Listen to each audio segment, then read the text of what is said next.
Հայաստանը վաղուց կառավարվում է Facebook-ով։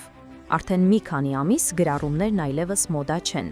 Վարչապետ, նախարար, փոխնախարար, падգամավորներ, բոլորը ռիլեր, լայվեր են նկարահանում։ Փաշինյանն է երկիրը Facebook-ից կառավարելու հիմքը դրել։ Հայաստանի վերջին իշխանության առաջին բլոգերը նա է։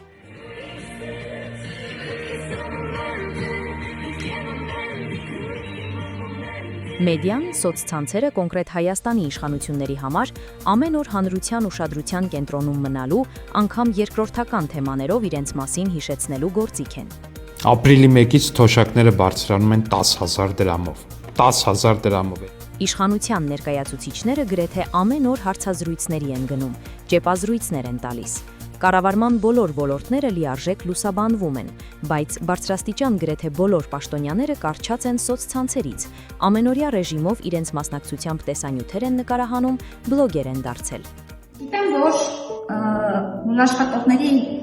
բարձրացության կարգի հետ կապված որոշակի թյուրըմբռնումներ կային։ Այս կերպ իշխանությունները նաև մեկ այլ նպատակ ունեն՝ ստուգել հանրության տրամադրվածությունն իրենց նկատմամբ։ Համախոհների ու ընդդիմադիրների թիվն են պարզում, որը մեծ հավանականությամբ արտացոլվելու է ընտրություններում։ Ընտրությունները մոտենում են, եւ պաշտոնյաներն այն աստիճանի են մտել բլոգերի դերի մեջ, որ հաճախ մոռանում են իրենց դիրքը, կարգավիճակը, իջնում կենցաղային մակարդակի, բամբասանքով զբաղվում, անցնում թույլատրելիի սահմանները։ Առողջապահության փոխնախարար Լենա Նանուշյանը, ճիշտ է, տեսանյութը ջնջել է իր էջից, բայց արդեն տեսել ենք, թե ինչպես է ձեռ առնում բժիշկներին ու ծիծաղում նրանց վրա։ Վերարտադրվելու գեր նպատակին լծված ՔՊ-ն ջանում է ռիլերով ու լայվերով ամեն օր ժողովրդի դեսադաշտում լինել։ Կարևոր չէ, ինչ կասեն կամ ինչ կանեն։ Սա տեխնոլոգիա է, անընդհատ ներկա լինել մարդկանց կյանքում, նրանց վարժեցնել իրենց, լայվերի տարափով բթացնել մարդկանց տրամաբանելու, իրենց այլ գործիչների հետ համեմատելու ընդունակությունը։ ՔՊ-ականների ռիլայի մրցավազքը գերազանցում է Հայաստանի տնտեսական աճին էլ գնաճին էլ։ Էլ ընդդիմության ներկայացուցիչների վրա ցեղ շպրտել, էլ քահանայի մոտ գնալ հաշիվ պարզել, էլ թոշակի ու թրիփի մասին գլուխ կովել։ Կարևորը քավորը թասիբով մարդ լինի, ՔՊ-ական չլինի։ Փաստ է, Փաշինյանն նորակարգ է թելադրում թե ընդդիմությանը, թե ժողովրդին։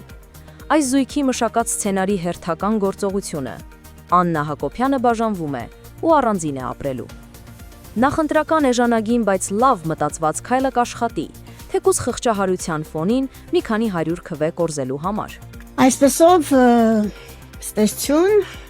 ինչ նոր հանդիպում։ Բայց անկրկնելին ու չգերազանցված է եղել ու մնում է նա, որ արդեն Լեհաստանի վարչապետ Տուսկին էլ է իր ջրերը գցել։ Wow, great.